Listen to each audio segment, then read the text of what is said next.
Welcome to the first ever Hab-Normals live podcast, episode number 16. It is our trade deadline special. And hey, everybody, we're two of three that are supposed to be here. I'm Rick. Welcome to Hab-Normals and Talking Habs. And that up there is Harry. Harry's on time. And we're missing somebody. Matt will be joining us any second now. So we are doing our first ever Hab-Normals live podcast because it's trade deadline time. There was some movement today out there for the deadline, so we're going to talk about that definitely. We are going to discuss our captain Nick Suzuki and his incredible run that he's on right now. We're going to give that a little bit of time.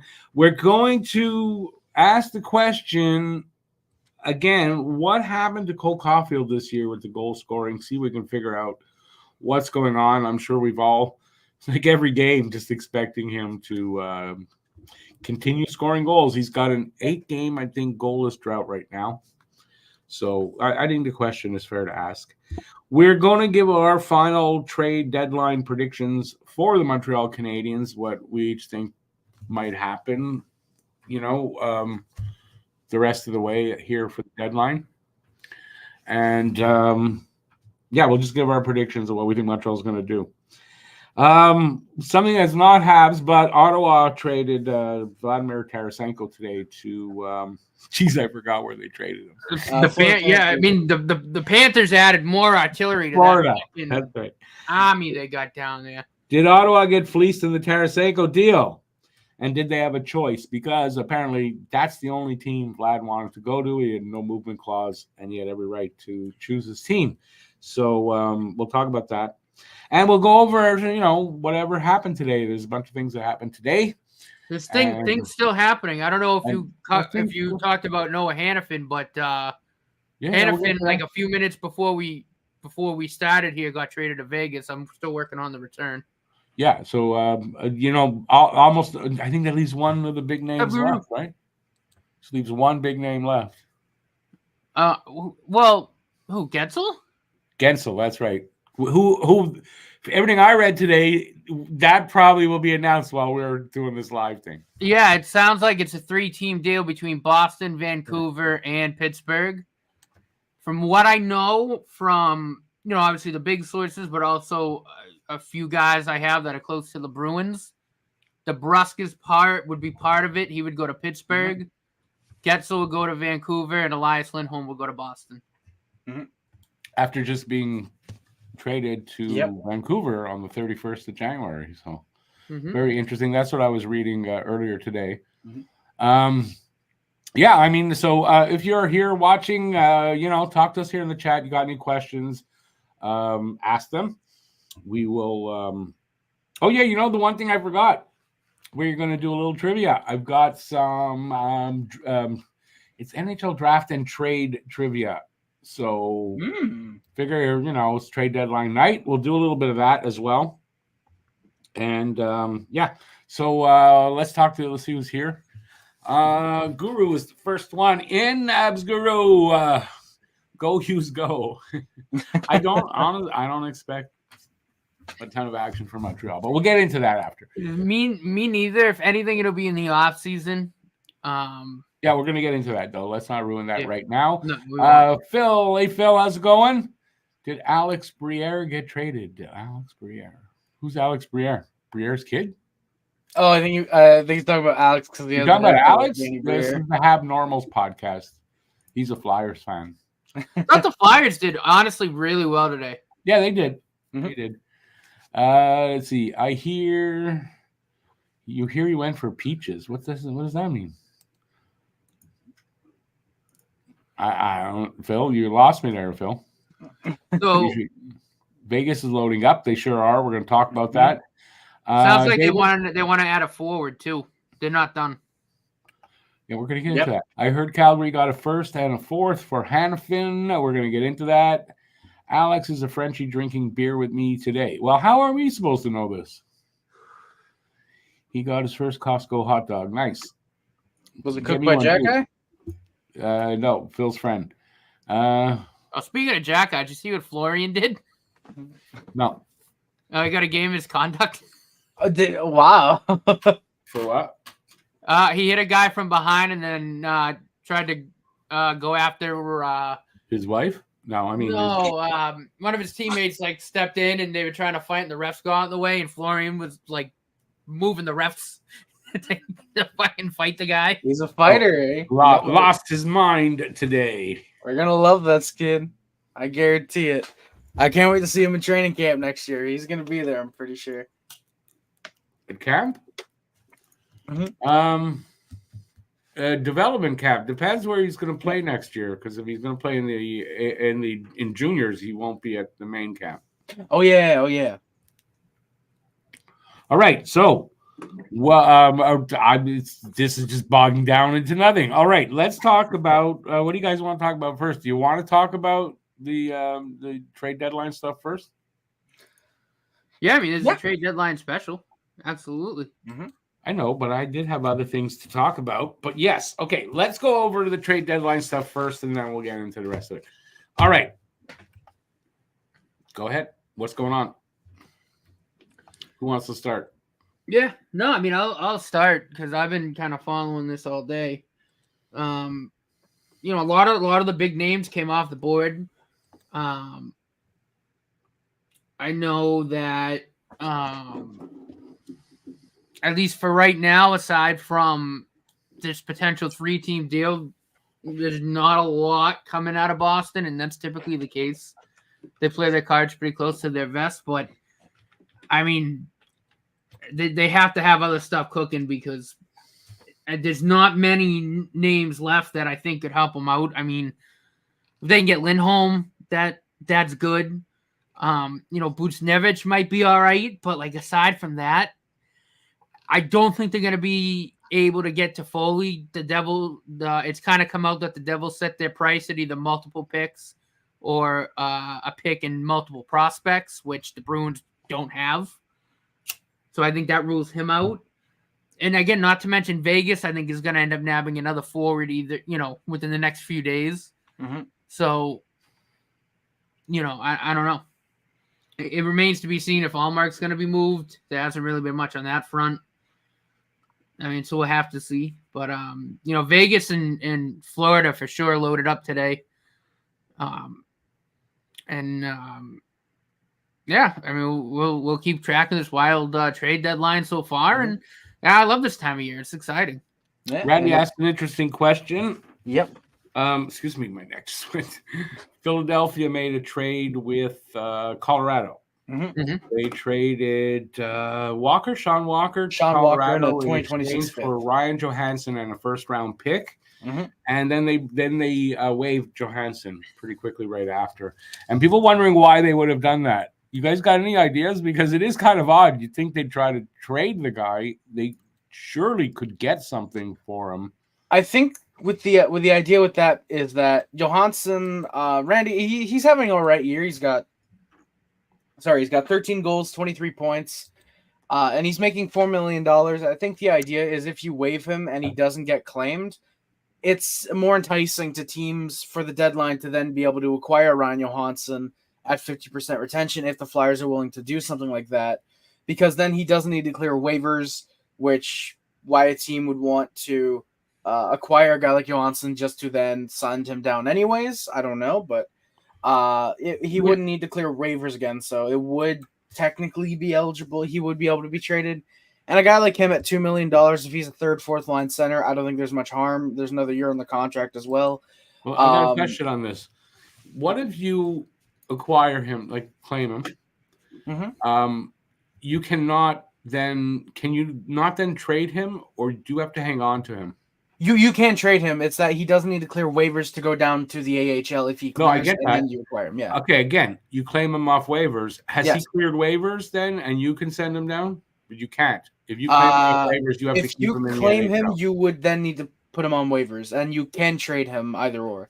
I don't but think so. I think when you claim a guy off waivers, you have to keep him for the rest of the year. Or if you're going, or you can send him down. I think you can trade him, but if you're going to waive him again, you have to offer him back to the team that waived him originally. Am I What, right?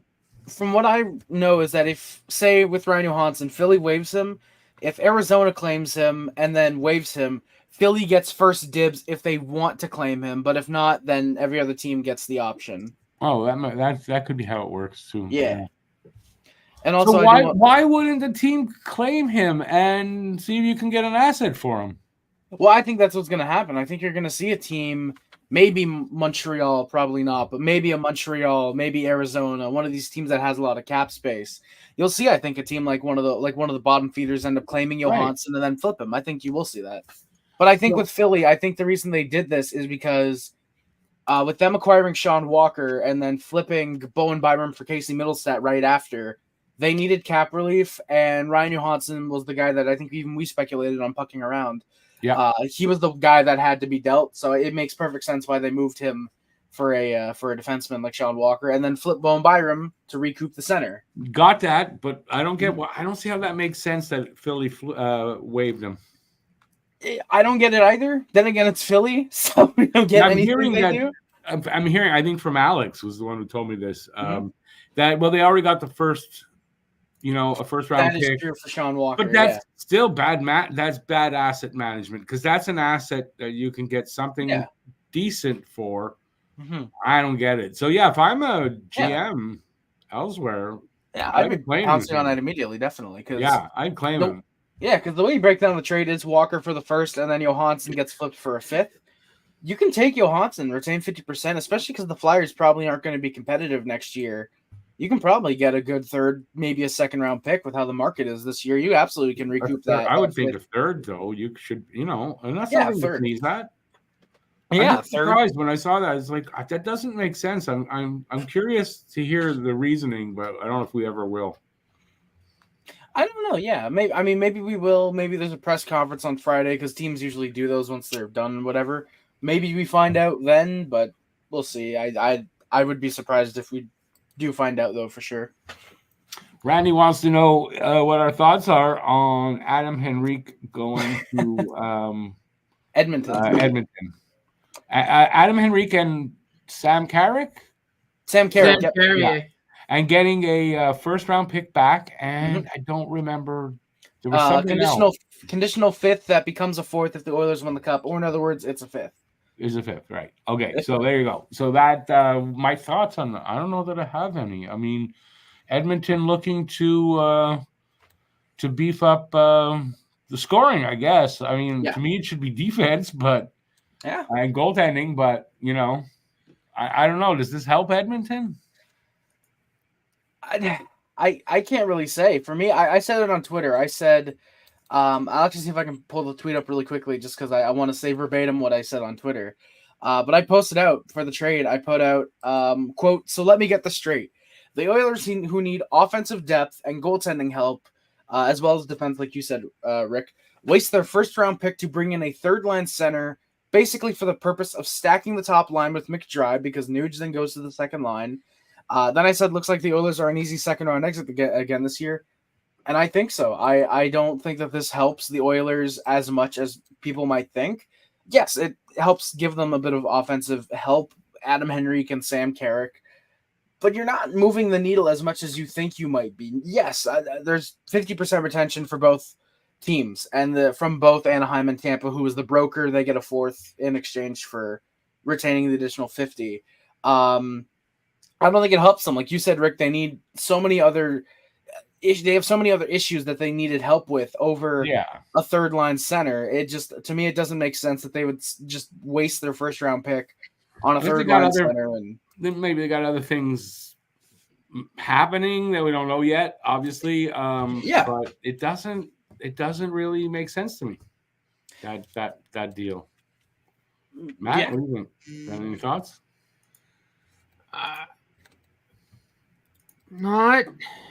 Not really. I mean, I don't mind. Like, I think Henrique does help the Oilers. I don't know if I would have given up at first, but like I kind of get it. Is that really what's going to help them? I don't think it does. I still think they need to add a goaltender. and maybe a depth D-man. I don't know what their cap situation looks like, but I don't think they got a lot of cap. I can look real quick. Funnily enough, with Stone on LTIR now, Vegas has like 4.9 mil to play with. And I know that with the Hannafin deal, salary is going to be retained, so it wouldn't shock me if there's a third-team broker. So Vegas is probably going to get Hannafin at like 25% of his cap hit or 1.2 mil. Yep. So they're still going to have like a hair over 3 mil to play with. Yeah, and they can definitely get another. Say what you want about whatever you feel about LTIR, but like Kelly McCrimmon is doing a fantastic job right now. And listen, as the defending cup champ, they got to do everything they can. Yeah, even if it means scratching their best player for injury purposes. Although, from what I understand, he's probably going to miss some playoffs too. So maybe it's not just maybe this is legit this time. Also, Matt, quickly on your point, the Oilers now currently have about $400,000 in cap space. I see. But they do have 15 forwards, and Gagne isn't officially removed yet, so they could have maybe 1.5 mil to get a depth player, which is What is that going to get you? I mean, you need a goalie. Exactly. Really, you're going to go into the playoffs hoping to win the cup with Stuart Skinner, as well as he might have been playing lately. That's not going to stand. That's not going to hold up. That who you're? I don't get. Really, and so you go and get Henrique. I don't get it. I don't get it. I don't get it. Some other plan there. There's got to be something else going on too. Yeah, I think they've got to be planning to move maybe a Ryan McLeod in a move for a defenseman or a goaltender. Because there's no way they're going into the playoffs just, Adam Henrique, that's our move. And that's it. There's no way that if they genuinely want it can't be. Doesn't sound right. Doesn't sound right. Hey there, Quinn. Bruce. Hey, Bruce. Do you feel we could have any interest in Kuznetsov, as the Capitals are said to be willing to hold on to half of his salary, and we can use a good C? Is he a good C, though? I think he is. I think at this point he just needs a bit of a change of scenery. I still like. Think that's what it is. I think so. I think he's still a good 3C, especially at 50% retention. That's, I believe, $4 million. And even if he isn't necessarily that good, you probably can find a deal for him at the deadline next year if we were to trade for him. I wouldn't have any issue with acquiring Kuznetsov. To what end though? Just to have because we're of our bad luck with having centers. I mean, maybe. I mean, we probably aren't getting Monahan back. Evans probably ideally should be the fourth line center. I like Evans. I think he's been all right as a third line center, but Dvorak, especially if you move him in the offseason, you're going to need a third line guy. Then why not take a chance on the Kuznetsov? Yeah, I don't go try to acquire Kuznetsov unless I wouldn't want to give up assets. Oh, and that's not what it would be. 100%, it would be a take him. We don't mind eating $4 million. Take that other $4 million. It would 100% be something like that, I think. And something that you got to throw a sweetener in to do it. Yeah, it would have because of the 50% retention. I don't think it would end up being a first. I would think, especially because the Caps are probably rebuilding now. Yeah, I think it would have to be something like a second or a third or maybe a prospect. But how many years he got left? It's only until the end of next year. That's not too bad. Yeah, so and plus the Habs have plenty of cap space, so it's not going to hurt them really, especially if they move out Allen Savard. But we'll get into that later. But if they do move some guys, I think there's no real harm. Even at that full salary, I think if you do move a couple guys, you might be able to take that on. Yeah, maybe. Mm-hmm. Paul says Henrique is a gritty player and tough in the corners. Mm-hmm. Maybe that's what they were looking for, a little toughness. I mean, yeah. I mean, they got Corey Perry, so true. Oh, I didn't mute. I'm sorry. That was gross. I'm sorry. And they have the guy we hate there, Kane. Evander Kane, yeah. So they do he have wants out, by the way. He wants out. He's come out and said he wants out of Edmonton. Does he? Yeah. Well, hey, there's something interesting. So maybe they trade Kane. Is there any team that would take him? I can't think of it, especially if it's like if you're doing a deal with a non-playoff team. Kane has a no move clause, so he has to. He says he wants out of Edmonton. So if he wants out of Edmonton, he'll waive that to go somewhere he wants. But say, for example, say the Oilers went after, I don't know, say Eric Johnson of the Sabres, because he apparently was just put on the block like 10 minutes ago. Would Kane really want to go back to Buffalo? I don't think so. It's not to do with Buffalo, just the way he left originally. No, with a no movement clause, obviously he's going to pick where. No, yeah, exactly. Yeah, he wants to go, but maybe that's what their plan is. Maybe they've already talked to him. I mean, he said I read a story where he wants out of Edmonton. So if they say, hey, listen, hey, where do you want to go? Give us a few teams. Maybe they worked out something, and maybe that's what they're thinking, that they move Kane, they'll have some money, they can still do something. Yeah, I think there's a possibility of that. Yeah, he's making like 5, isn't he? 5.5 around there, yeah. Yeah, 5.125. Yeah, the same as Ryan Nugent-Hopkins, by the way. That is a steal of a contract for Nugent. Yeah, really. Seriously, Anyways, that's an interesting aspect. Dude, one of my favorite plays. Yeah, maybe something like that. Also, like Habs Guru pointed out, very, very good note. When Kane leaves the team, it's very hostile, especially the way he left Winnipeg, San Jose, even Buffalo. Sabres fans did not want him those last 3 months. So everywhere he's gone, he's left very, very on very bad terms. True. I mean, I don't know. I'm just thinking that maybe that's what they're thinking. Why would they not address? Maybe they're going to address the other things after moving Kane. Or they could address it by moving Kane, in terms of a deal. Or by moving. Right. Yeah. There could be that, yeah. But I mean, same thing like with Boston. In order for those two teams to, make an addition that can help the team, they have to move roster players. They don't have money. Like in Boston's case, I mean, moving Allmark is going to free up the most amount of money. Mm-hmm. I mean, even moving to Brust, you bring Lindholm in, it's almost basically like an equal swap in terms of the money.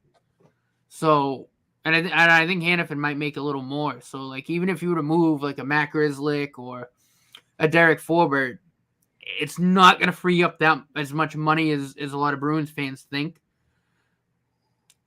So again, I don't know if that's playing a huge part in what's going on. But again, unless they can move Allmark, I don't think the Bruins are going to be able to add much.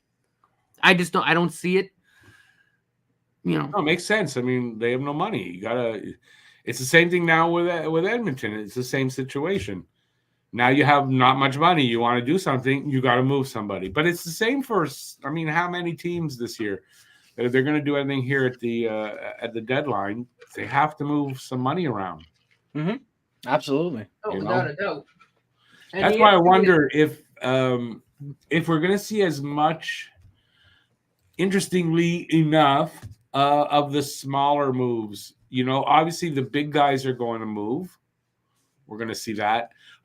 Does that mean though that these guys that move today, that means that, it's going to be a really interesting deadline? I don't know if that's going to be the case. Teams are going to run out of money. I don't know where they're going to get it from. I don't know how so many deals are going to happen. I mean, the other big issue with moving Allmark too is you're going to have to move him to a team that's in a playoff race. He's not going to waive his trade protection to go to a team that's not there. But again, with money wise, you'd have to get a third team involved because the Bruins can't retain on him. I think he's making either at $5 million or a little bit north.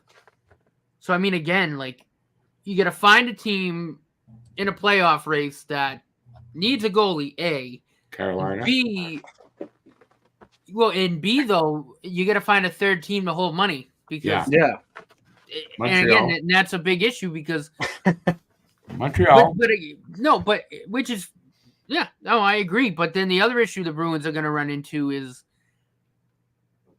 what do they give the team that's brokering the deal? Because they don't really have draft picks that are worth anything for 3 years. It's true though. They don't have much pick. They don't pick in the top in the first 3 rounds, I think, until 26. Yeah, something like that. Yeah. So they don't have the pick. They can move roster players, and and Cam and I talk about this a lot. And there, I mean, I can see trades with roster players, but I think one thing that I don't think he grasps that well is it's gonna take more than roster players to make deals, especially nowadays. And again, if you bring in a third team broker, you're gonna have to move picks, and the Bruins just don't have that right now. So I think that's also making it hard for a trade to happen. Yeah. Yeah, no, it makes sense. Mhm. Jafet says Edmonton's like Toronto, no depth, top heavy, shut down. McD, the Oilers are done. Yeah, I mean, basically, Kane not going anywhere. He protects McDavid, does he? I mean, he protects him in name value only, really. And I'd rather Corey Perry as a protector over Evander Kane any day of the week. Vincent Desharnais as well. The dude's like 6'7", 6'6". He fights. fucking ended his season last year breaking his hand on Desharnais' head. So sounds like they don't really need Kane, and Kane is probably what they're looking at. Yeah. But again, can they do anything else? If they don't make a move like that, can they do anything else? Probably not. And this is what we might see a lot of, right? Why it might be a boring Friday is teams find out, well, I can't, this fell through and that, I can't do anything. Yeah, I think we will see a lot of that turns out, I think like last year with the JVR to Boston, how that was, or JVR being traded, I think it was Detroit actually. But the JVR deal, that was talked for like 3 hours and then turns out it fell through at the last minute. I think we're going to get a lot of that. Yeah, we might. That might be why, it's been quiet up till just a few days before. Yeah. Because the last few years, there were deals like for the whole month, it seemed like. Mm-hmm. So this is a really good question from Randy. I like this a lot.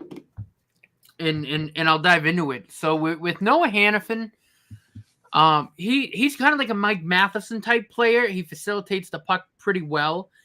He's close to 40 points, I think, right now too. And but he's no slouch defensively either.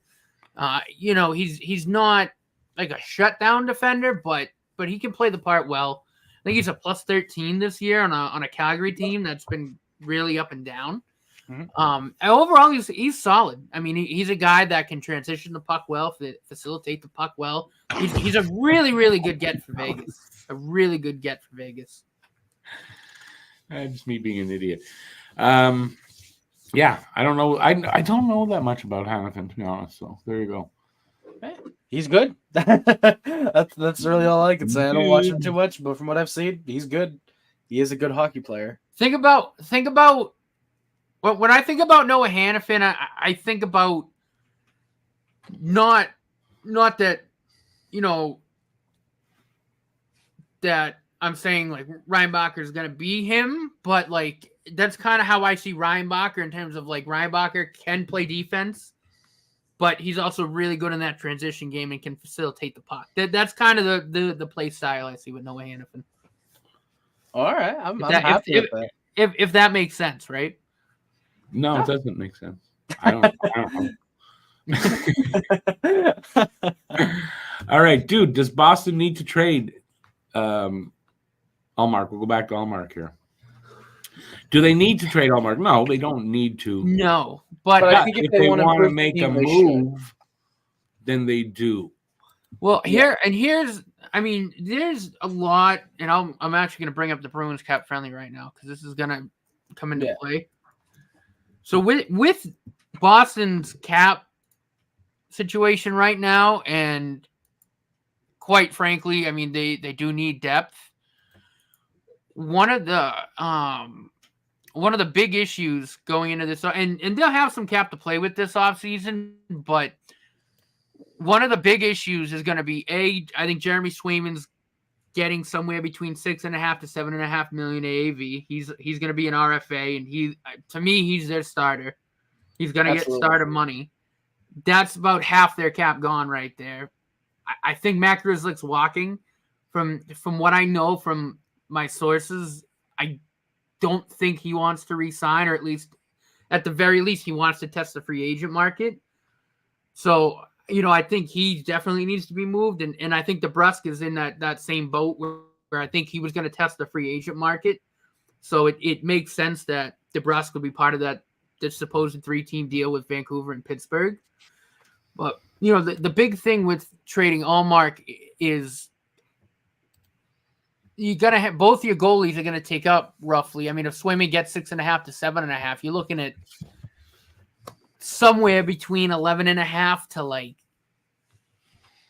12.5, 13 million in 2 goaltenders. And, and I know Allmark just won the Vezina, but he's starting to slip up a little bit. He hasn't really played the best hockey the past month and a half at all. If the Bruins can move him, I think they do. But again, the other thing is he's really their only asset that they can get draft capital back from to maybe use in another deal for, say, maybe a Tyler Toffoli, a Buchnevich, because they don't have draft capital right now. He's the only guy right now that the Bruins have that would have that type of return. Do they need to trade him? No, but I think it's in their best interest to move him. Mm-hmm. Yeah, I mean, it's going in. Are you going into the playoffs and not doing any little tweaking at all, or you're going to try to do something, and that's the difference there. Or no, 1,000%. Not the best idea to go into the playoffs and not do anything. Yeah, unless you're that super team. It doesn't happen. Every team needs that depth or whatever it is. So yeah, without a doubt. But like I said, the biggest. The other issue, like I said, is Allmark's really the only guy that can bring them back draft capital that they can then flip. Right. And then the cap situation next year. Like, I don't know how I would feel having my goaltenders taking up $12 million in my cap. We do know. We had it here. It's not a great idea to have your goalie take up 12 it's really not. million of your cap. Get a great starter and a good backup. The other kind of caveat with Allmark is he has a trade list. I don't know how many teams it is. I'll tell you. So that could also hamper the situation. We don't know what teams. It's a 16 team, which 16 teams. So all right, so half the league. But again, we don't know what teams are on there, right? Like. Yeah, and people will sometimes jump to conclusions and say, "Well, all right, it'll be like the worst teams in the league," but that's rarely ever the case. Like there could be like good teams on that list where there could be some other reason why you wouldn't want to go to that particular team. So that's also kind of a caveat, like what teams are on that list, what teams aren't on that list. Because again, there could maybe only be a team or two on that list that are, like I talked about, in sort of that playoff race that need a goaltender. But do they have enough to get a third party broker involved? I don't think they do right now. So again, it's the Allmark situation is complicated, but I think it's in the best interest for this season, but also going forward for the Bruins if they can move them. If they can move them, it's going to be the question, really. Mm-hmm. Let's see. We explained that. Randy says he feels Wenberg is underrated. Rangers acquired That's a good pickup for the Rangers. I like that a lot. Yeah, so it's not an underpayment, the second and fourth? I think it is for a third line center, but that's the going rate. The going rate is an overpay. So yeah, I think a second and a fourth is like, that's nothing that I'm going to get mad about. That's nothing that I'm going to lose my mind about. Yeah. I'm okay with that.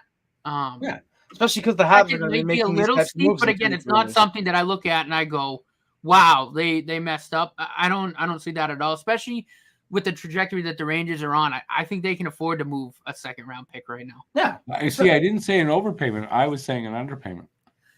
No, I mean, I think it's bordering on an overpayment depending on who you ask. For me, I think it's fair. I have no issue with that. The way you have to look at it is it's Renberg for a second and then the retention for the fourth. That's the way you got to look at it. That's fair.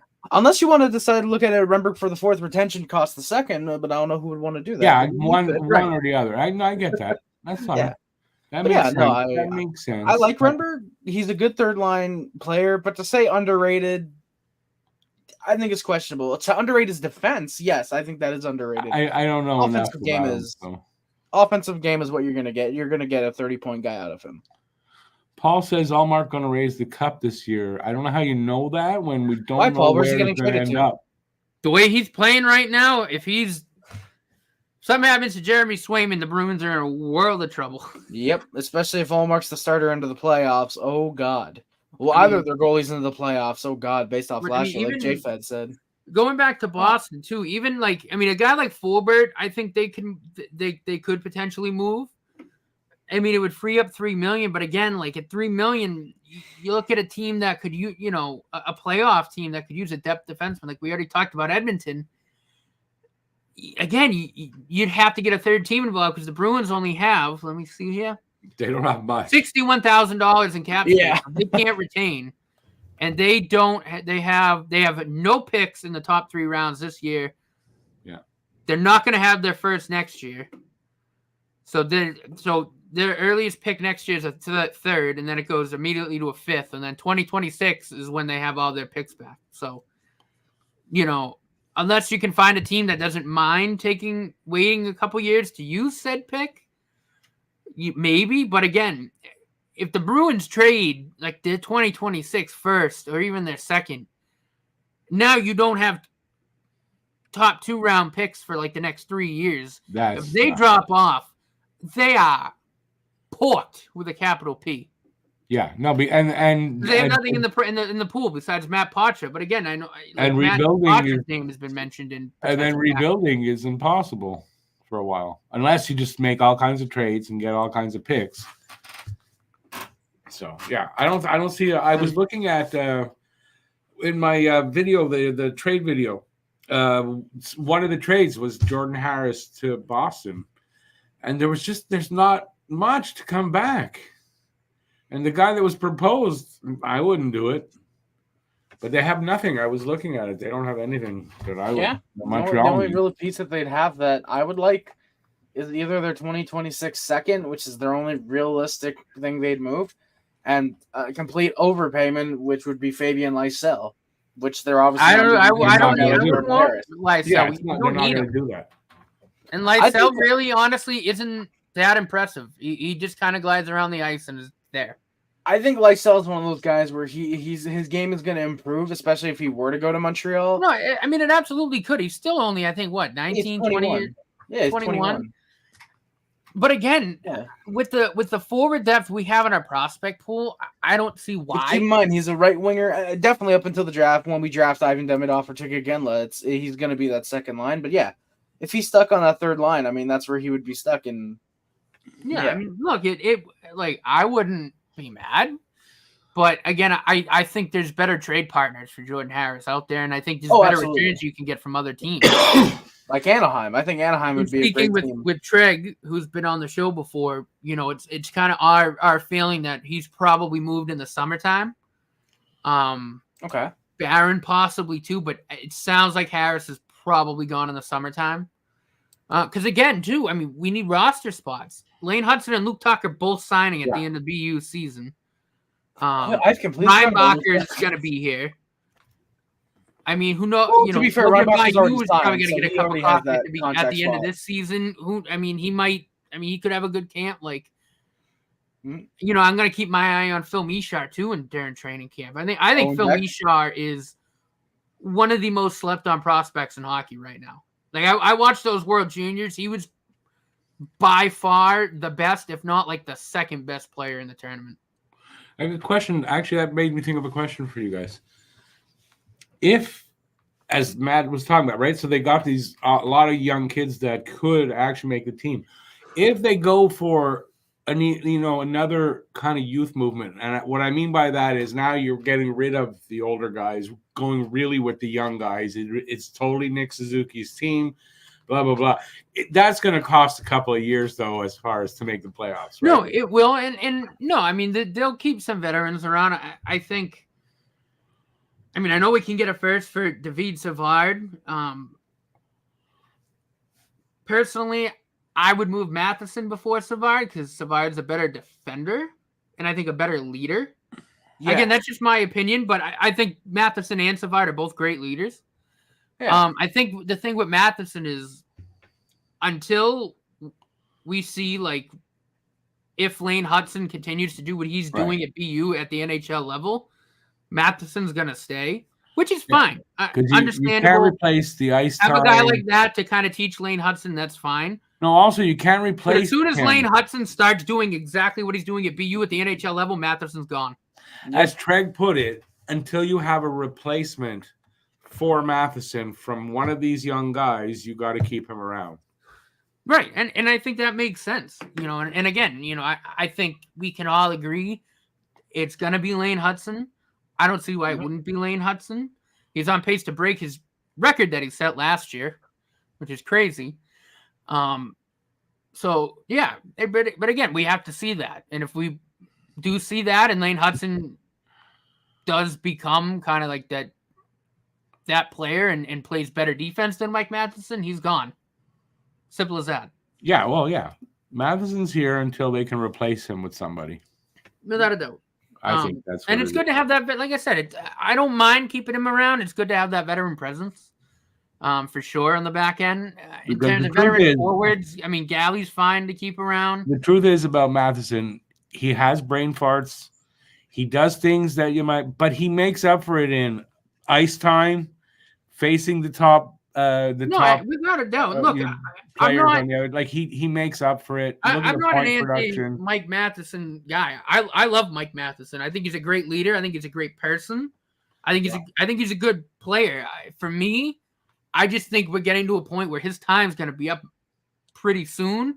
Yep. Because I think Lane Hudson's going to right off the bat, and then at that point you're like, well, Lane Hudson plays better defense, so Mike, you're gone. Yeah, and if I'm correct, his contract will run out. Isn't it? You got 1 year left, right? And he's got 2 years left. Which is fine. Like I said, you know what? I'm fine with that. If it's next year, the deadline, that's a hell of a piece to pick up for another team. Yep. You got him with 1 year left. Absolutely right. And you're getting a guy that's still young enough for a defenseman, especially. So I think the timing could really be perfect. And if it's not, they're not ready. You got him for 1 more year, and then you move him because it's an expiring contract. Yeah, like I said, I'm not whether or not that happens. I'm fine with it. I'm fine with having that veteran presence. You need, but I think it. If Savard gets traded, then it's going to be Matheson because I think you have to have at least one veteran guy there to teach the young guys, and I even think Caden Gooley's matured so much, even at only he's going to be 22 next season. He's almost going to be at that echelon of, a guy that can kind of show the young guy, Yeah. Well, kids his age, a thing or two. So let's take a little diversion. We'll get back to trade deadline, but let's take it because this is something we're going to talk about. Final trade deadline predictions for Montreal. What do you guys think the Habs are going to do by Friday, 3:00? You guys think about it for a sec, because I'm ready. I'd like them to do different things. From what I can tell, and I'm sure Matt's going to agree with me on this, from what I can tell by reading, he's been talking to people that know more than we do. But what I can tell by reading, by watching, I don't expect much to happen for the Habs this deadline. I think they move Savard. I really do. I think the offers will come in. I think Savard is more than likely gone. Right, and they may retain on. Might be where they retain. I'm hoping and praying to the hockey gods that we might be able to get a hockey puck for Tanner Pearson. And I don't think it matters. That's strictly for a roster spot, but I doubt it. I don't think it matters because what are you going to get? A 5th or a 6th? It's a 1% chance that pick turns into an NHL player. You're not giving up much if you get nothing for Pearson at all. No, but what are you going to get from him? A 5th or a 6th? But for me, it's not what the return is. For me, it's you need a roster spot for Luke Tuck. That's why Luke Tuck is not playing in the NHL once. But Pearson, first of all, Pearson's expiring this, so he's Luke not Tuck here. Might get a cup of coffee. But Okay, yeah. Like I thought you meant like right is- away. Okay, yeah. But listen, Sorry. Pearson's contract is gone at the end of this year, no matter what. So I mean, right? So that's not either a way, problem. Luke Tuck's gonna have a roster. So no, that's not a problem. Yeah. So And worst case scenario, you I just think waive him. also here's something else I think that Montreal may do and maybe even likely do, and that is be one of those third teams and retain Yeah, I on think somebody so. to get I some. don't see why not. Get a little bit of draft capital. That's never a bad idea. Kent Hughes typically is very good at these, and Alex and I talked about this in the group chat earlier. Like between what Dan Briere did today and what Kent Hughes has done since he took over, I mean, for me, those two guys are probably the two best GMs at asset management right now in the NHL. Modern day GM is going to have to be that guy. I mean, I don't think Kent Hughes has lost a trade yet. I've had zero issues with any moves that he's made, aside from still having Jake Allen on the team. But again, I don't really blame him for that. But it's more so an issue with the movie hasn't made rather than the movie has made. Well, but again, I'm not gonna bash him for something like that because he's here's done why. so Here's much. why good. don't bash him, because he's got an asking price for Allen. This is clear. If he backs down from that, teams are going to next think time they can take those advantage of him. GMs are after a Habs player, you're they exactly know right. he's going to back down eventually. Yep. Just you wait instead of him waiting. No, Yep. He's holding on, and he knows he doesn't have to make the move. Don't And back I down do on wonder the what that price for Allen might be if teams are backing off. If it's somehow a first, if it's a second. It's do a wonder high what that price. I'm sure it's a higher again, price than you're gonna give. But you know what? Friday comes along, getting close to 3. Team's still looking for a goalie. You might see. They might panic. You might. You could see a desperation move. But like I said, I'm not going to bash Kent Hughes. I'm a big Kent Hughes fan. They're prepared to hold on. And to Gorton fan. I love everything that they're doing with Montreal. I love the way they've transformed the organization from a development standpoint. You know, Rick, I texted you the other night, just those point differentials with that top line since they took over every single friggin' year. Not a trade, but we do have something. Martin Pospisil has been suspended 3 games for boarding Vince Dunn. Good. Okay.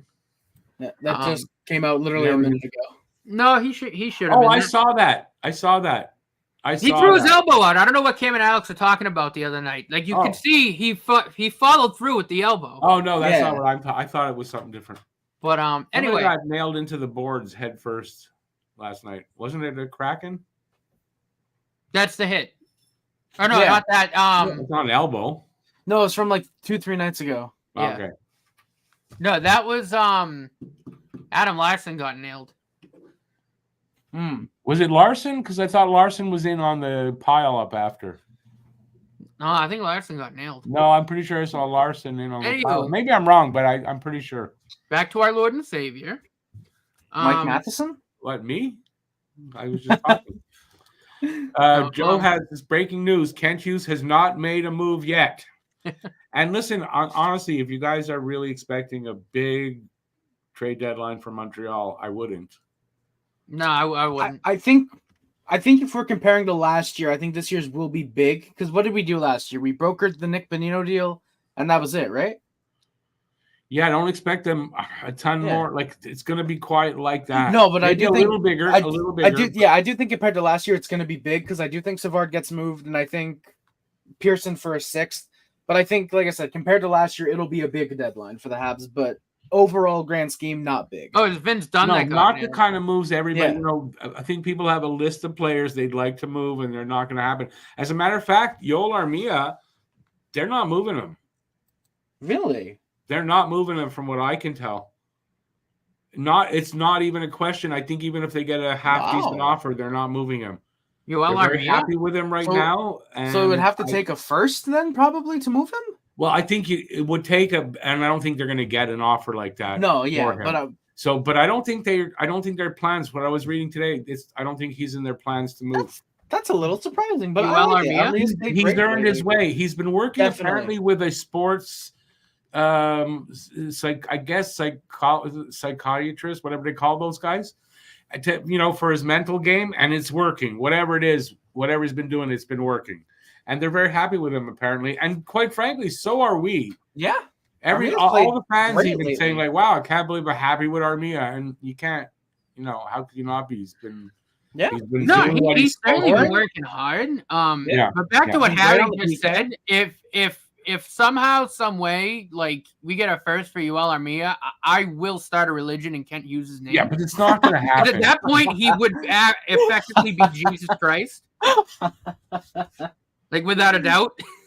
Nobody's that I think good. to get I a think first I think one. Rick would pinch Because- himself several times because I don't think Listen, he honestly, if a GM gives us a first for Armia, I would question that GM's sanity. Me too. Right? Armia's a good player, but yeah, no, he is not. No, worth but a first round first. We're pick. talking about a first. No, he's Yeah. not getting a first. Unless it's a I team like know. Colorado that they're guaranteed to get to the Cup Finals. No, he's not scoring enough for that. He's doing better, but he's not scoring enough for that, in my opinion. Anyway. No. Although the last time we were in the playoffs, I mean, he played well. He was very good. Yes, He was that was really the last time good he on that really fourth consistently line. was good. He was really a good Mhm. fourth liner. Like he stood Yeah. out. That No, that without a line. doubt. stood Look, out. the only thing that I have an issue with Armia about is, and we all do, is just he's so inconsistent. It's not even funny. Like Yeah. it's worse than Jake DeBrusk.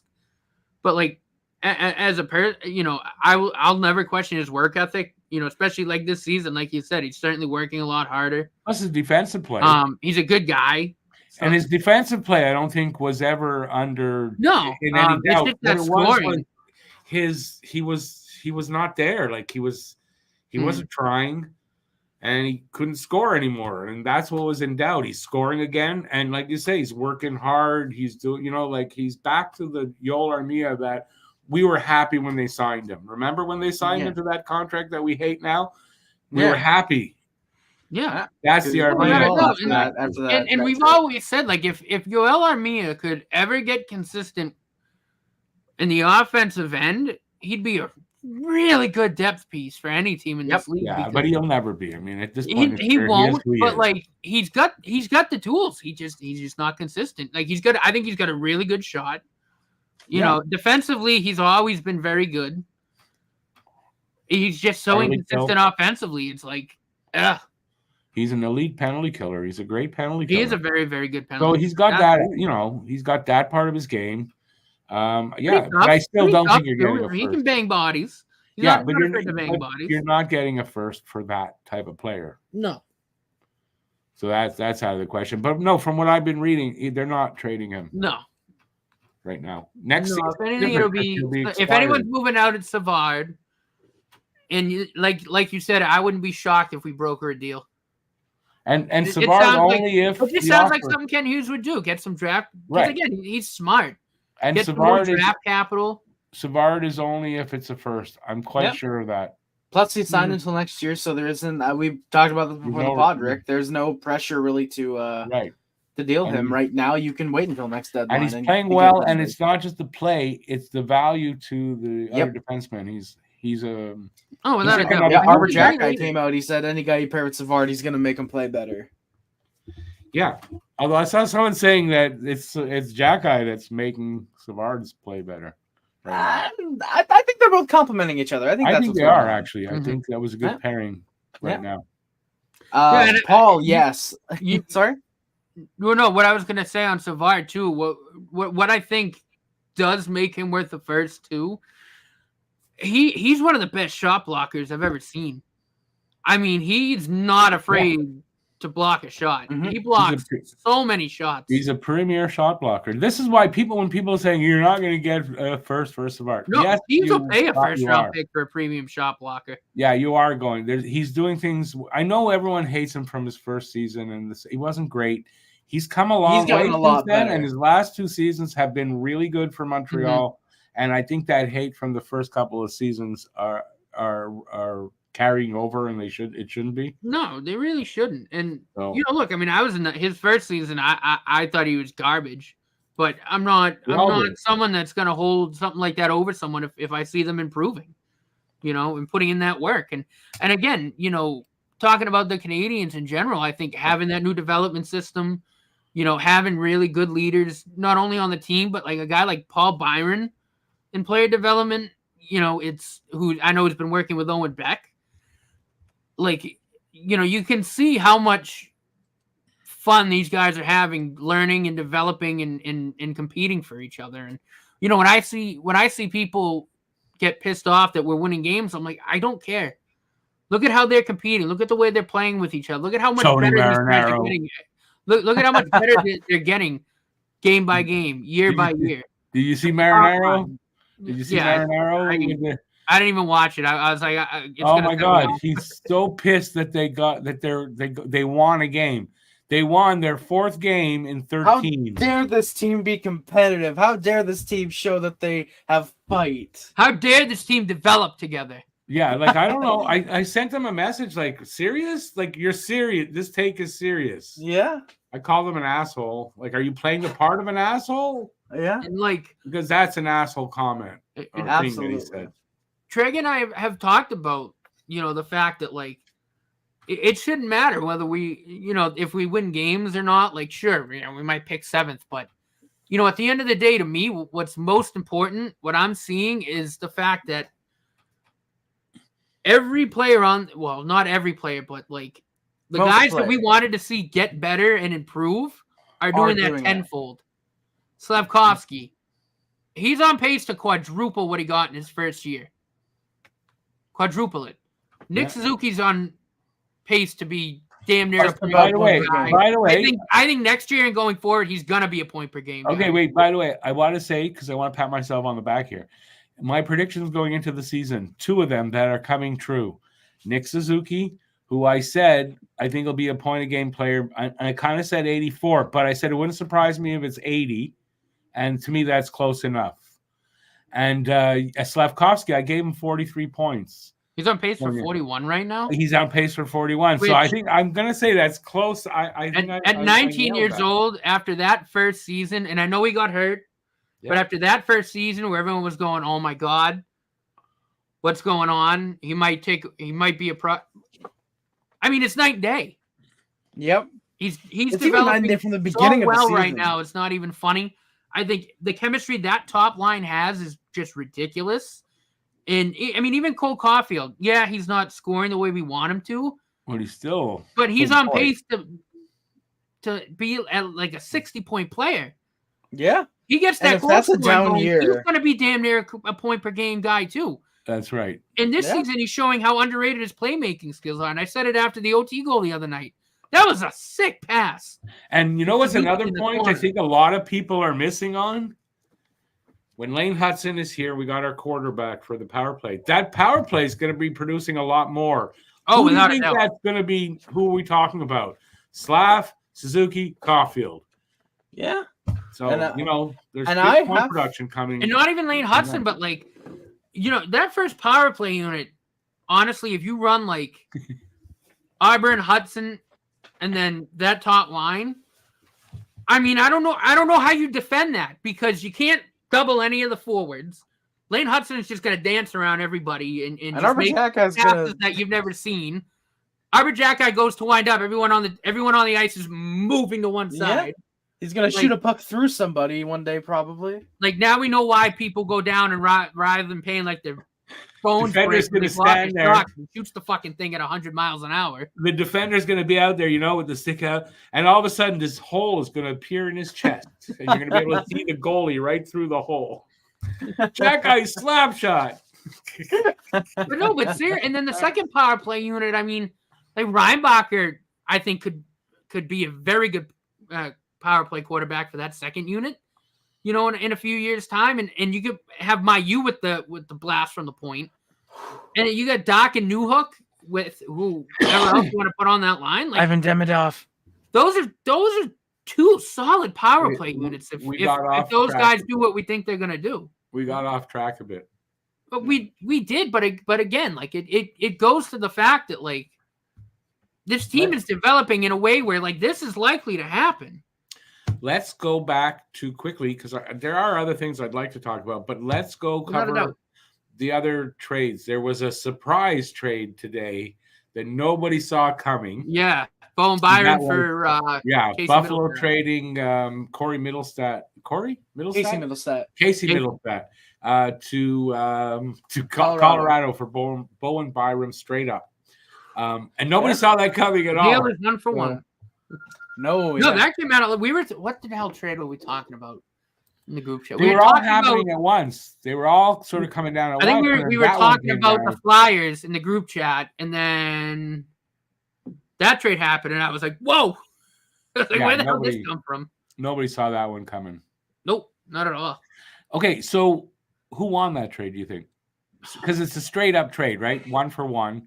You can it's easier to kind of judge that one. I mean, personally, I like Bowen Byram more than Casey Middlestat.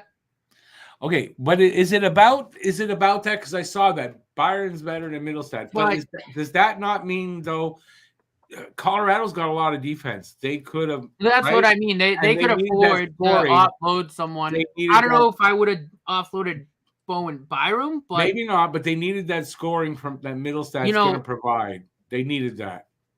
If they want to make a cup run. And Casey Middlestat is a rock solid NHL player. So, he's a rock solid middle six guy. So sounds to me like a trade where both teams probably did pretty good. I think both teams do end up winning it in a way. Like I said, just personally, I wouldn't have traded Byram, but one of those good old fashioned from a trade sense, yeah. That was a hockey trade. I don't think it's really bad for either team. I think both teams get something they desperately needed. That was a good old fashioned hockey trade, where two teams make a trade and they both benefit. Yeah. And it's not picks, and it's not this, and it's two teams trading 1 for 1, getting what they need for now. And you look at for Buffalo, that's a hell of a defense on, I think, the left side now. Right? Here's my thing. They have Dahlin, Power, Matthias Samuelsson, and Bowen Byram now on that left side. Bowen Byram is stuck on being a healthy scratch, because I'm taking Matthias Samuelsson 10 times over Bowen Byram. I think he's one of the best defensive defensemen in the National Buffalo Hockey ain't done. Maybe one of those guys is moving.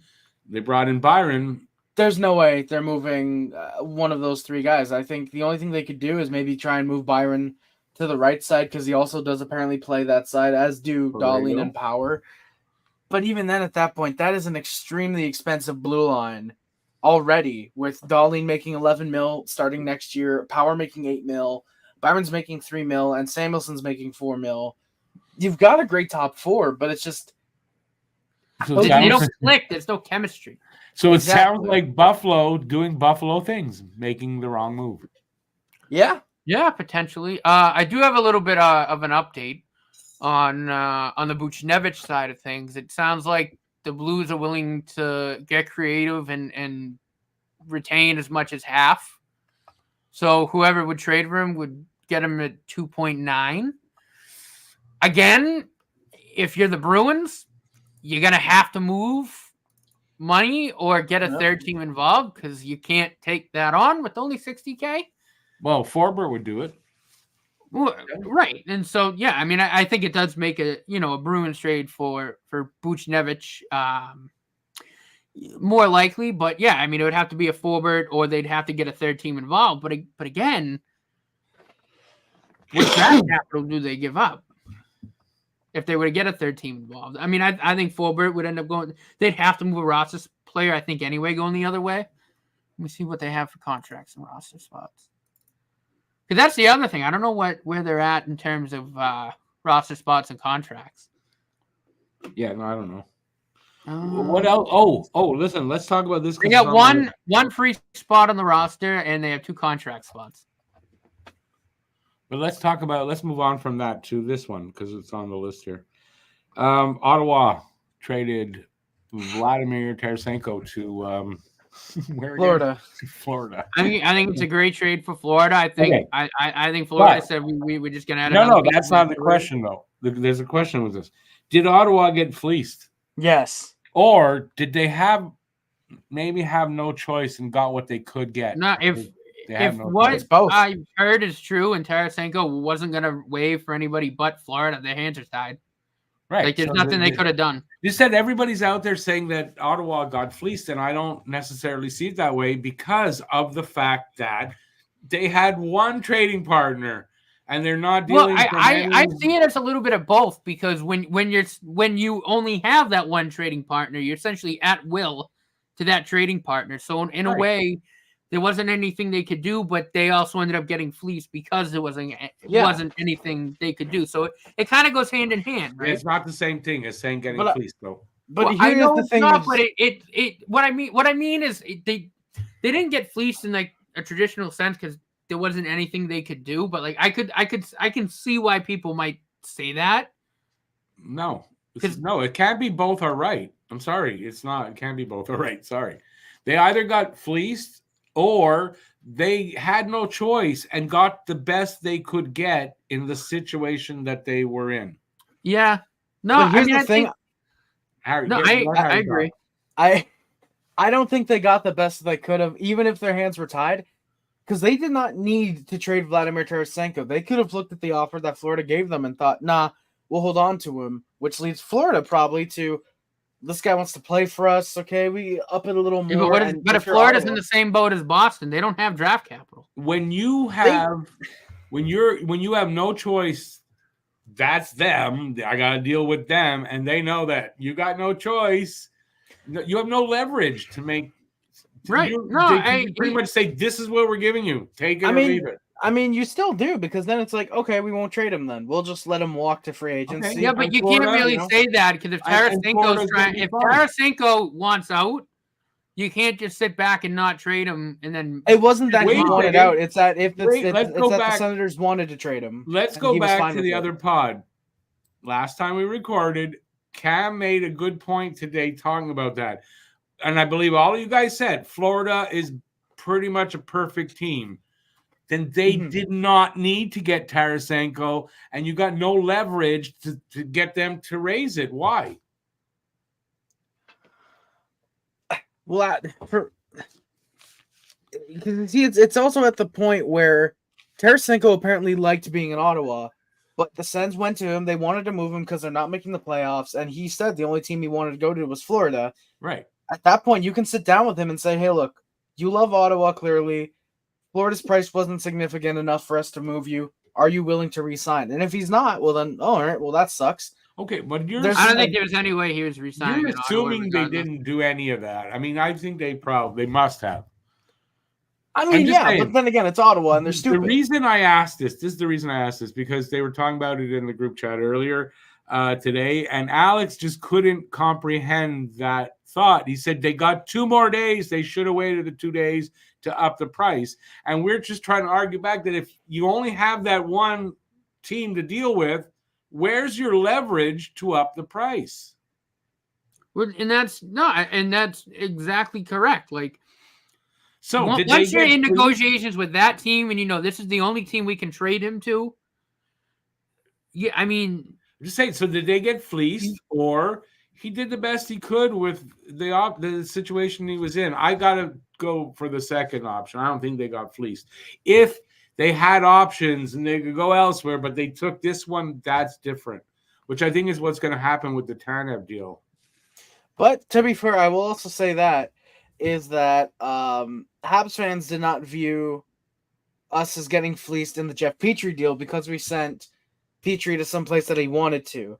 If Tarasenko, and I appreciate that, Rick, that you said that in both cases, but I do want to point that out. There's going to be some people who are saying, oh, well, Habs didn't get fleeced, but the Senators did because different situations. But no, they're very much similar.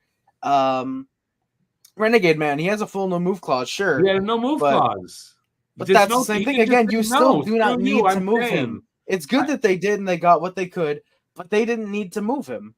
There's some points where holding on to a guy for the remainder of the season and letting him walk might be better. Okay, so you could say that was maybe the mistake was they didn't need to move. They shouldn't have done it, but they made the decision to move him. Yeah, this is what they were left with. That's all I'm saying. I don't mean I don't care to stick up for Ottawa, but I'm just saying. Yeah, you can't call that being fleeced when you're like really you're stuck between a rock and a hard place here as far as Ottawa, right? What are they going to do? Get the best they can in a situation where you either do that and get that, or you get nothing and he walks. Yeah, well, a very high chance he walks at least. Right, and they probably made sure of that before they did this. Yeah. No, And didn't go find out after. Oh, I would have signed with you guys. I mean, I don't know. Tyler Toffoli apparently wasn't even offered an extension by the Canucks when he went to Montreal, and he would have been willing. So I mean, yeah, but then that's the team saying, he wasn't in our plans. Yeah, and that could have been the case with Ottawa, maybe. And it could have been the case with Ottawa. But the point is, you either get this little bit, if that's what it is, or you lose the guy for nothing. A second and a fourth is nothing to sneeze at. A third and a fourth, I thought it was. Nothing. I'll take a second and a fourth over getting nothing. For Tarasenko, it was a third and a fourth. Oh, I thought it was a second. Still a third and a fourth. Yeah, I mean, believe me, if they had leverage, they'd have gotten more for Tarasenko, of course, but they had none. Yeah. So you think another GM's going to go, you know what? I don't have to do this. I'm going to give you a first for him. No. I'm going to give you as little as I fucking can. That's what they're going to do. Yeah, I think that's fair, yeah. I mean, I think the biggest mistake here, though, is Ottawa giving Tarasenko a no movement clause in the first place. I think that's the biggest issue when they signed him. That's true. I think in general. I don't know why Philly gave Nick Seeler a no movement clause.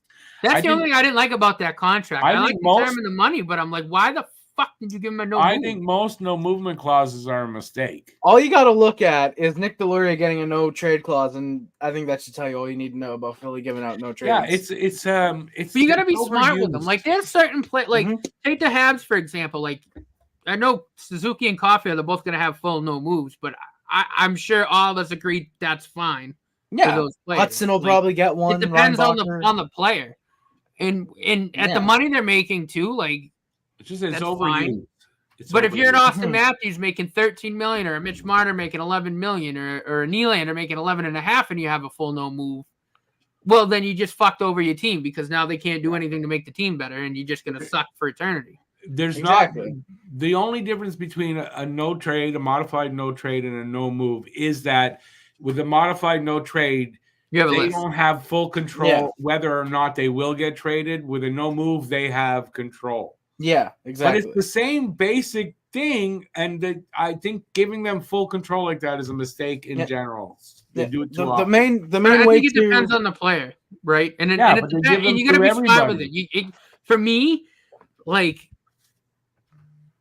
I'd only give out, in terms of full no moves, like 2-3 max. Again, depending on the player.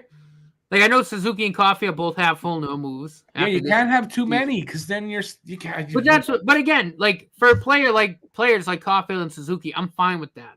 Yes, certain player. I agree with you. I said it's not that I said you shouldn't have it. I said they use it too much. No, without a doubt. I mean, St. Louis is really bad with it. Toronto, look at Toronto. Toronto's awful with it. I get why guys like Matthews, Marner, Nylander, Tavares have no moves. It's goddamn ridiculous. When you're making that kind of money, you handcuff your team, and then the GM's like, "Well, I can't move them. They have full no moves. They're not going to waive them." So I'm going to go bargain bin shopping, and hopefully we do something. And that's the problem. And I think these are the kind of things that I'm hoping our GM is going to try to avoid as many times as he can avoid it. I mean, I think he can. I mean, when the time comes, and if Slafkovsky keeps on this trajectory, like I'm fine if they give him a no move clause or like a list. Yeah, that's fine. Lane Hudson too. But other than that, I mean, if you want to maybe give like a 5-team list, I think it's fine. Yeah. Like maybe a 5-team no trade list is fine. But in terms of full no moves, really the top line 5 to 10 maybe Kirby Doc and Lane Hudson would be the only guys on. If we're using the Canadians as an example, they'd be the only guys that I would do it with. Mm-hmm. Full no moves? Yeah. Honestly, I wouldn't do it with anybody. Not a full no move. Me, myself, if I was a GM, it would not be something I would put out there as an option, a full no move on anybody. Because, when you're talking about an 8-year contract, to have a full no move, I mean, come on. That could become really bad for the team. And I think. Well, it depends on how old the player is when they sign it. Caufield and Suzuki are both going to be like 30 when they run out. So, again. Having them locked up with full no moves from like 22 to 30 is what? The team has little enough control in things as it is. I think there's some things that if I'm a GM, I want to keep control over, and that is movement. And yes, I'd give modified no trades, sure, but I'm not giving full no moves if I'm a GM. Oh, I get it. I mean, like I said, for me, like you have to do like you have to be that guy. Like you got to literally give me. I don't know. You got to do something special to get one of those out of me. Like you know what I mean? Mm-hmm. No, they hand them out like candy. What? But it depends on the. Some teams do, some teams don't. Some teams like I've said the way I would do it. Some teams will have like 2-3 guys with full no moves. Yeah, you look at Florida, and those are their, those are the big guys. Like I said, using Montreal as a great example. Right now, it's just Caufield and Nick Suzuki. Yeah, no, in my opinion, for players like that, that's fine. A team can't have more than 3 full no moves. No, I agree. That you're really screwing yourself. I believe. Like I said, for me, like if the time comes, maybe I give one to Slav. I definitely give Slavkovsky like a modified list, but. Yeah, I mean, I don't mind Slap and Hudson, one of them would get that last full no move, but I don't think you would disagree with giving like guys like Caufield and Suzuki a full no move. It's not that I would disagree. I'm just saying I would have 2 or 3 max. That's it. And if they're used up, nobody else. That's how I would do it. That's how I would do it.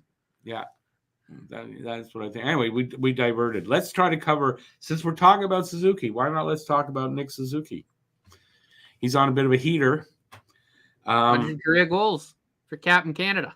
Yeah, he just got his 100th career goal, but he's on a heater. 12 goals in 15 games, his last 15. He's got now 61 points in 62 games, so he is just like this guy scores multiple. He's also that's something that he's in that leaders list for the Habs of multi-point games. Oh, I saw a really cool graphic. I forget if it was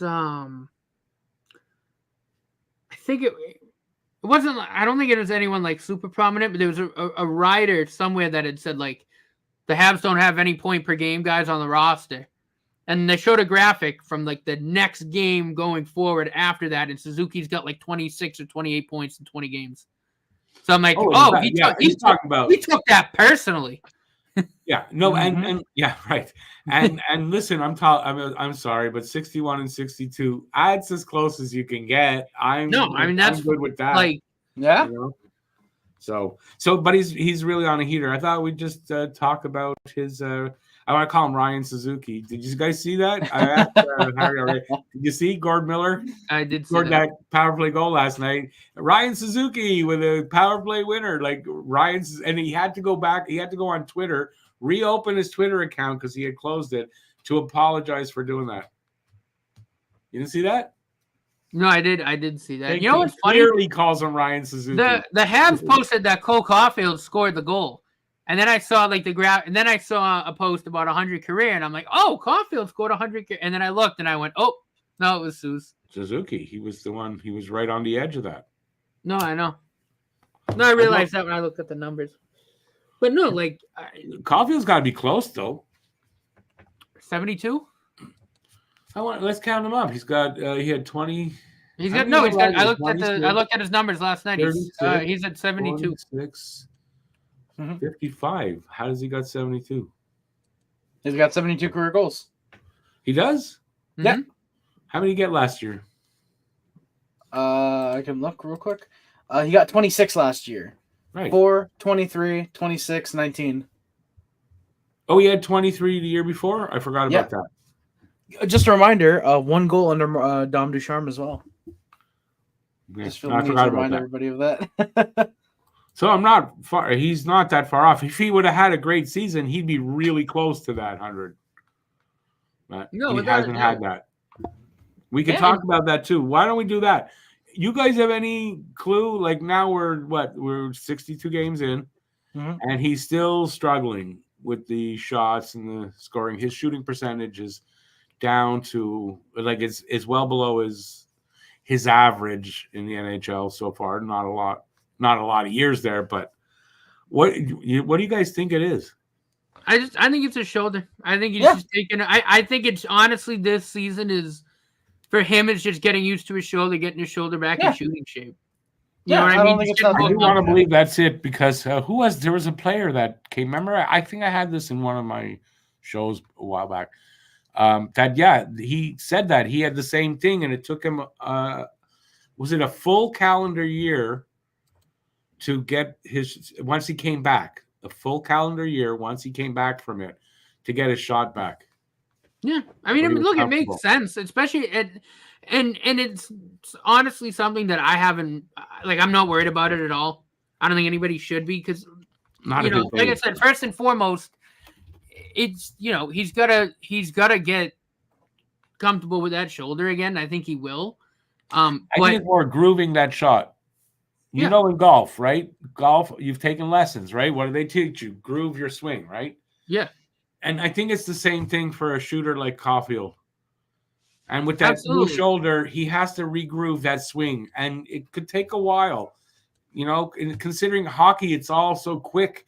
It's not like golf. You can stand there and think about it. Hockey, you can't really, right? Yeah. So, I'm sure in practice he does, but I think that's what it is about, is grooming that shot. Look, I mean, that's, like I said, that's fine. Like, I'm not worried about it. He's only, 22? No, the reason I talk about it is Brian Wilde, who is a good writer for a Habs writer, and he was kind of saying maybe this is who he is, 25 goal scorer, upwards of 35. No. I don't think so. That's why I brought it up. Because I don't think so at all. I will say, if there has been one good thing that's kind of come out of this down goal scoring year, and the fact that he's still getting comfortable with that shoulder, is he's showing the league that he's a very underrated playmaker.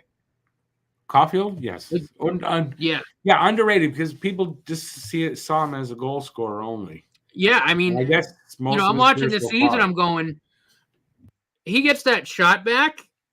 I think he's like a 40 and 30 guy. Easy. 40 goals, 30 assists. Somewhere around there. I'm not going to change what I said about him as far as his numbers because I don't think we've seen yet. We're still at that point where we don't know yet. Well, right. No, I mean, exactly. But I'm just saying, now that we know he's that good of a playmaker, I can see him being like a 40-30 guy. I could see him being upward. Well, and if he has, on a great year where he's going to hit those big numbers on the goal scoring, a point a game player in his up years, No, without a doubt. Without a doubt. I mean, even this year in a down goal scoring year, I still think he's going to hit somewhere around 25, which, again, for a 22-year-old coming off of a shoulder surgery like that, I'm not. That's fine. Let's take a second now to add this up. Suzuki, I think, is going to hit 30. I think you can comfortably say 30. Mm-hmm. Caufield, probably 25. I think that's fair, right? That's 55 goals. Slav has 13 right now. Slav, I think he probably gets somewhere around 20. But he's 68. So let's round it out right now. They're about 70. Mm-hmm. This first line, another year, 2 years, they're going to be getting 100 goals for a season. That's not often you see a line getting 100 goals. Right. No, I mean, you're exactly correct. And like I said, I mean, you can clearly tell the work that they're all putting in. I mean, especially Juraj Slafkovsky. Holy crap, has he gotten to the grindstone this year? Every aspect of his game is better. Yeah. He's so much more comfortable using the body. He works his ass off. This is where you talk about. I love his little tap passes. He's got such an underrated, just little, those little flick passes. Yeah, but this shows you the difference between, if we're going to go back and say, an Alex Galchenyuk who wouldn't work, right? And why his career went where it did. And then you look at Slafkovsky and Caufield, who works hard, and Suzuki. And these guys, that's not going to happen to them. Right. Big difference there. You work hard. Without a doubt. You have talent. You're going to get the reward. I mean, without a doubt. And like I said, one thing that I've always, when I think about, and this is kind of going, I'm going to still kind of talk about Caufield here. When I think about players that, and this goes really for I use this in basketball too. When I think about good players being great players, the main thing I look at is, if your main strength, right, if it's not where you want it to be for, maybe a stretch of games or, in this case, this season, how else are you affecting the team? How else are you affecting the games? How else, and to me, I'm seeing, like I said, we're seeing how underrated Cole Caufield is as a playmaker, and the fact that he's still, being very effective in that sense, and that top line still rolling, like, tells me that he has what it takes to really be a great player in this league, like, especially when the goal scoring comes back. Like, he's got all those assets, and that top line plays defense. So, I think that's to me, it's probably the most well-rounded top line, or one of the most well-rounded top lines in hockey right now. They back check, they forecheck, they do everything. They write checks, they do all kinds of things. Yeah, without a doubt. Yeah, they're good all over, and they're good. They're great guys too. They're exceptional young men. Like in person, very, very good guys. I'm trying to see any of the comments because we've moved through the subjects, and I see the comments are kind of backwards. Yeah, before the comments, JFed says players won't sign without no move, no trades, and that is true. There are some players that this is something that needs to change because it can't get worse. To be fair, though, there are players that they want to stay in the area, and that's why they want to no move a lot of the time. Listen, I get it, but you can't have everybody with a no move or modified no trade. I mean, you have to limit how many on your team, or your hands are tied. Possibly, and that could be something in the CBA they maybe talk about is limiting how many of those you can carry. Yeah, I think they'll probably discuss that at least during the next whenever it ends up happening. Yeah, I mean, I don't know if I have that confidence in them doing that, but they should talk about it. Like they, 3 retained slots, they should have only a certain amount of no movement, no trade. No movement and no modified no trades. All right, what are we going to move on to? What haven't I covered? Basically, we covered everything. You guys want to talk about anything else? You want to go back to trade deadline stuff that happened? Yeah, so I do have Frank Saravelli. This just came up, and this is going to rile Cam up and people who are against LTIR. But it sounds like the Golden Knights are making a push for Jake Getzel. Oh, that's a little different from what I had. Getzel. It looks like Carolina, Florida, the Rangers, Vancouver, and Vegas are all in on Getzel. Yeah. There we go. Yeah. So I don't know if the Bruins maybe backed out. I don't know. Apparently, what had happened is that I think Saravelli put it out a little while ago. The Canucks are no longer in unless Dubas were to lower his ask. Yeah. No, that's what I was reading. So Pitt, yes, which would then mean that Boston dropped out. So it's written, and it sounds like Florida probably doesn't have the good. Again, Florida is probably in that same boat with Vancouver, and I think you said that they probably don't have what it's going to take. So in that case, it looks like it's Carolina, the Rangers, and the Knights. Mm-hmm. And according to this, Vegas would put Alec Martinez on LTIR to make it happen. Yeah, that's what they're considering it. And what is he injured? Is he on IR? I think he's on. Well, he was on LTIR. I'll tell you if he's on IR. Yeah, I have no issue. Yeah, just 6 hours ago he was placed on IR. But if all of a sudden, we're making this move. Oh yeah, Alex Martinez is on LTIR. They placed him on the IR 6 hours ago. Right now it's an undisclosed injury though. Even that 6 hours ago is still. Wait, Alex, you stubbed your toe? Oh, LTIR. Yeah, we can make more trades. It's still a little bit fishy 6 hours ago. Oh yeah, 100% it is. I'm 100%. If he was already there 5 minutes ago, they placed him on IR. Yeah, that gets a little. The only thing is, I wonder, and even in this, I don't have confidence. Is it's got to be cleared by the league? But we're talking about Vegas. True. The league is probably going to clear that no matter what. I don't trust in them to. No, I don't trust them to be honest. I don't. Nope. Potentially. Also, again, nice to see you in the chat as well. Good sir. Sorry, everybody in the chat that we haven't. We're just having a good conversation here. Yeah, it is a podcast. This is a podcast. Yeah. Getzel's skating a non-contact jersey too, so Any team that gets him, he's probably going to be back within a week. Maybe, yeah. Weeks? Yeah, a week, yeah. Yeah, you see that. I could see how that deal. I can see Vegas making a push. I mean, I honestly, I can see how a deal of like the three that could teams break that down. are in right now, Vegas, New York, and Carolina, I think Vegas probably makes that push and probably makes it happen. But I could see how the Vancouver. I can see it. I can see Vegas doing it. I can see how the Vancouver part broke down when, he's iffy when he's like, I could see that. Well, they traded all the fucking assets to get Elias Lindholm. And, when that trade was materializing, they probably asked the Bruins for a lot. And the Bruins said no. So Vegas said, well, now we don't get anything. That's my guess anyway, because if Vancouver's out, that means Boston's out. That means Lindholm's off the table. And Pittsburgh's got to move Gensel, right? He's UFA.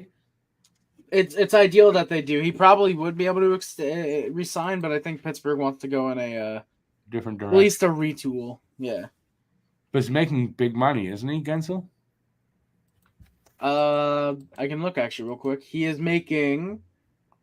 He's on the IR right now. No, he's on LTIR. He's making $6 million. So yeah, they retain. Oh, that's not too bad actually. $6 million. Yeah, not big. Yeah. They retain 50%. They get a broker that's down to 1.5. Yeah, there's absolutely a lot of teams that'd be willing to get involved in that. I think. Yeah, I mean, I think Gensel will get traded. Yeah, it won't more stop than me likely because they got no choice really. He's UFA, and they want to go. Is he UFA? Yep, he is a UFA. Yeah, so they don't want to re-sign him. That's what I thought I read earlier. Yeah. Plus Gensel's a guy. He's been extremely consistent. It's not like this is his first year playing well. He's been great since he's come into the league. 2-time Stanley Cup champion. Or sorry, 1 time actually. He was not with the Penguins in 15-16 when they won. But he is a Stanley Cup winner. He's a great playoff performer. I think there's going to be a lot. There should be a lot. He'll get picked up by a contender. Yeah. And the only thing I think is that if in free agency anyone signs him to an 8-year deal, that's going to be a massive regret in the last 4 years. I wonder, Rangers to me, I don't know why. Rangers make sense to me for them to, I don't see it being a good fit, but it would make sense why they go after him. Definitely. Well, as a rental. Yeah, absolutely. Maybe not as a fit, but as a rental to get over the hump this year. In the playoffs. Eric Ingles tweeting out 23 seconds ago. All the LTIR posts flying about Vegas, but they're just one of 16 teams operating with LTIR right now, and according to Cap Friendly, 9 of them are currently in a playoff spot. Well, everybody's got to get money wherever they can. Exactly. Yeah. So I imagine it's one of the reasons why they don't right away just put them on the LTIR. Mm-hmm. You go as long as you can without having to do that in the hopes that when you need it now, you have it there. Yeah. I think. Makes sense. Kind of makes sense. All right. We got anything else to add? Because we, I guess we're not getting to the trivia. We don't have time. Unfortunately. Yeah, no, we're running out of time here. Matt, anything to add here? No. I mean, we pretty much covered everything. We tried to. I know Cam's flipping his lid. I just looked at the group chat. Cam and Alex are flipping their lid over Vegas in the fucking IR stuff. Not surprised. Mm-hmm. Aiken does say Vegas and Colorado making some good moves. Yeah, I mean they need to. But that's what contenders do. They got to make those moves, and that's why they feel comfortable to throw those good picks around because they're the ones that this could be the thing that gets them to the cup. Absolutely. Definitely. All right. I guess that brings us to the end of our first ever live Hab-Normals podcast. I want to thank everybody for being here and watching. Do want to apologize that we didn't spend enough time with you guys in the chat, but you never know when you're doing a live thing like this. So hope you guys enjoyed it. To remind everybody, Harry and I will both be doing trade deadline coverage on Friday. He will be, what time are you starting at? Tell everybody what. I'm going to be starting at 9:15 in the morning. 9:15, and what time are you running through? You're running right through. Yeah, I'm probably going to be running through until about 3 to 4, maybe 5, depending on if there's any trades that trickle right through into 4. But yeah, I'll be live well into the 7-8 hour range, and Might not be using the Bob McKenzie as much as I would have liked to these past 2 times I've been live with you guys, but we'll have hopefully Bob McKenzie. We'll see what happens for tomorrow. I mean, tomorrow we'll see what movement there is, and then Friday we get whatever's left. For myself, I'll be doing 2 shows on Friday. I'll be on 10 to 11 in the morning, just to see what's happening in the morning, and then I'll be back 2 to 4 in the afternoon. So the end. And then into the little extra time where we'll still have trades announced, hopefully. So, check it out on the channel. That Harry's at Harry Rice Hockey. Just check that out. When you're there, don't forget to subscribe. And you'll find me, obviously, right here on Talking Habs. And, hopefully you guys will entertain you. And don't forget to hit that sub button on this channel. Get at me on Twitter, too. I'll be posting updates when I get them. Yep. So there you go. We got you covered, and we're going to say goodnight now. Thanks, everybody, for being here. We had fun having this conversation for you. And don't forget to check out Hab-Normals. It's supposed to be out every Thursday afternoon when we record. And, and you can find that on Spotify. Just check the links in all the videos on Talking Habs. There is a link for it. And, you can check out the other podcasts as well. Pucking around. And what else can I add here? That's it. That's all the promotion I got. I should say T-shirts will be available soon in a limited supply in the first run. So I will make that announcement very soon when they're in. Woo. And we'll let you know how you can get one. And that's it. Thanks for being here. Have a great rest of the night. Stay safe till next time. Peace out, y'all. We'll see you soon. Ciao, everybody. Later. And I got to just do this. Hold your ears. I got it right. You got it right. Got it right here.